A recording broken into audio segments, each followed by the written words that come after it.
संशोधन प्रस्ताव रखने का आपने मुझे अवसर प्रदान किया। प्रयागराज महाकुंभ के इस पवित्र अवसर पर, इस पवित्र महायोजन के लिए विभिन्न स्रोतों से, विभिन्न रास्तों से सरकार को लगभग 7,500 करोड़ का निवेश प्राप्त हुआ।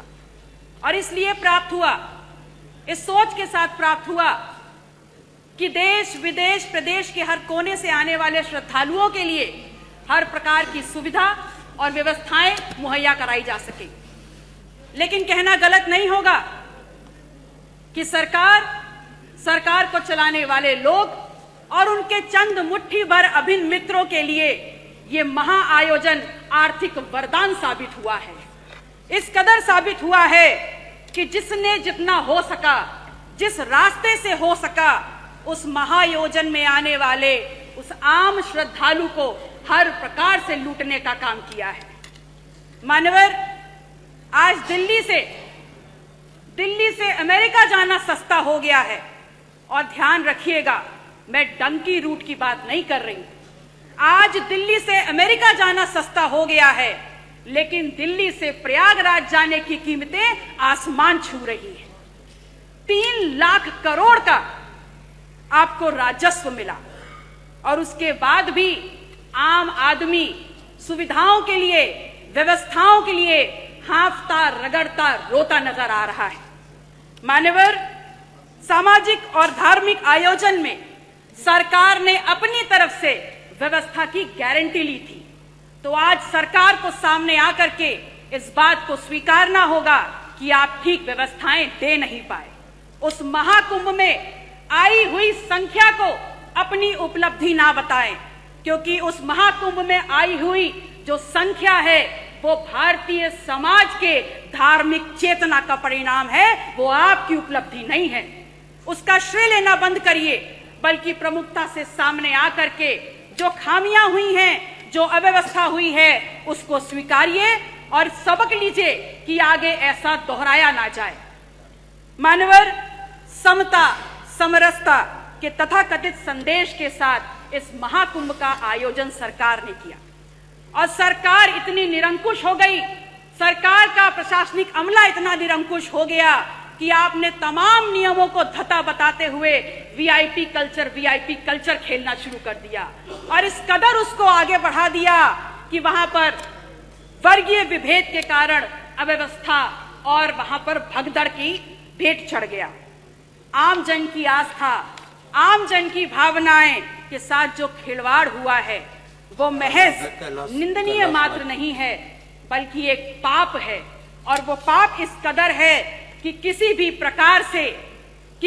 प्रकार से स्वयं मां गंगा भी उसको नहीं धो पाएंगी। कितनी देर में आएगा? आप कह रहे हैं कि विपक्ष धार्मिक आयोजन महाकुंभ पर राजनीति करता है, तो एक छोटा सा सवाल आपसे पूछ रही हूं कि ये बताइए, 22 जनवरी 2025 को जब संपूर्ण मंत्रिमंडल परिषद की वहां बैठक आपने आयोजन की थी, तो क्या आप मंत्रिमंडल के लोगों को ले जा करके वहां भजन कीर्तन करा रहे थे? वो भी तो एक राजनीतिक बैठक थी ना। तो फिर राजनीति विपक्ष कैसे कर रहा है?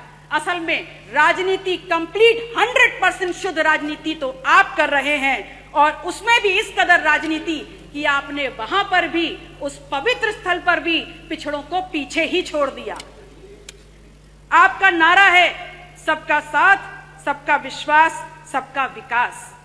तो अगर बात विकास की है, अगर बात विश्वास की है, तो फिर ये बताइए कहां है विकास, कहां है सबका साथ और कहां है विश्वास? सच्चाई ये है कि तथाकथित सरपट दौड़ती विकास की इस ट्रेन को पकड़ने के चक्कर में बहुत सा सामान प्लेटफॉर्म पर पीछे छूट गया, और जो छूट गया उसमें है इस प्रदेश की आधी आबादी की सुरक्षा। जो प्लेटफॉर्म पर छूट गया वो है नौजवानों की नौकरी का सपना, और जो पीछे छूट गया उसमें है शब्दों की मर्यादा और हमारा अदब। शायद इसीलिए उस दिन सदन में जब विपक्ष के द्वारा विधानसभा की कार्रवाई में उर्दू को सम्मिलित करने की बात की गई, तो यहाँ पर अशोभनीय और असंसदीय भाषा का प्रयोग किया गया। तो एक सवाल सीधे माननीय अधिष्ठाता महोदय, आपके मार्फत आपका संरक्षण लेते हुए मैं नेता सदन से पूछती हूँ, is Urdu an imported language? क्या उर्दू निर्यात करी हुई जुबान है? और या फिर क्या ऐसा है कि जब मुगल घोड़े से भारत में आए तो अपने पीछे उर्दू को बैठा करके लाए? विधायक जी, ऐसा तो 5 नहीं है ना। मिनट 5 मिनट हो गया। धन्यवाद। माननीय अध्यक्ष जी, एक मिनट और। माननीय अध्यक्ष जी, मैं सिर्फ इतना कहना चाहती हूँ कि महामहिम राज्यपाल ने हालांकि थोड़ा ही भाषण पढ़ा, पर मैंने देखा हर छोर पर भारत प्रथम स्तर पर है। बड़ी प्रसन्नता हुई और अगले ही पल ये भी समझ में आ गया कि माननीय राज्यपाल महोदय की क्या गलती है। वो तो बहुत दूर से आई हैं। असल में उनको जो झूठा सच्चा लिख के दे दिया गया, उन्होंने पढ़ने का काम किया। अगर सच्चाई समझना चाहते हैं तो समझ लीजिए कि NCW के 2024 के आंकड़ों में उत्तर प्रदेश यदि फर्स्ट है तो महिला के ऊपर और अपराधों में फर्स्ट है। अगर फर्स्ट है तो बाल यौन शोषण के मामलों में फर्स्ट है। कल प्रदेश के मुखिया जब सदन में बात कर रहे थे तो कुंभ में हुई दुर्घटना पर षड्यंत्र की उन्होंने एक तरफ इशारा किया। उन्होंने बताया कि खिलाफ साजिश हो रही है उनकी सरकार के और उनके खिलाफ। तो ये सवाल सिर्फ उनका नहीं है, पूरे विधायक जी धन्यवाद। मैम 30 सेकेंड खत्म हो रहा है। लास्ट माथे पर कलंक लगा है। ये सिर्फ सरकार को बदनाम करने का शिकंजा नहीं है, अपितु ये समूचे उत्तर प्रदेश, पूरे सदन, चाहे पक्ष के लोग हो चाहे विपक्ष के लोग हो, ये पूरे उत्तर प्रदेश की गरिमा पर प्रहार है। कुंभ ना सरकार का आयोजन है ना भारतीय जनता पार्टी का आयोजन। ये कुंभ भारत की सांस्कृतिक विरासत है, भारतीय समाज के विभिन्न आध्यात्मिक विचारों का आयोजन है और उत्तर प्रदेश सदैव इस आयोजन की आने वाले श्रद्धालुओं की मेजबानी करता रहा है। और अंत में मैं सरकार से मांग करती हूँ कि जो लोग भी षड्यंत्र में शामिल हैं उनके नाम सामने लाए जाएं, उनको कठोरतम सजा दी जाए। माननीय अध्यक्षता महोदय, समय की बाध्यता है, मैं आपसे निवेदन करूंगी कि अपने क्षेत्र सिराथू से संबंधित जितने भी प्रस्ताव हैं मैं टेबल कर रही हूं, कृपया उनको मेरे वक्तव्य के साथ जोड़ने का कष्ट करें। नमो बुद्धाय, जय संविधान।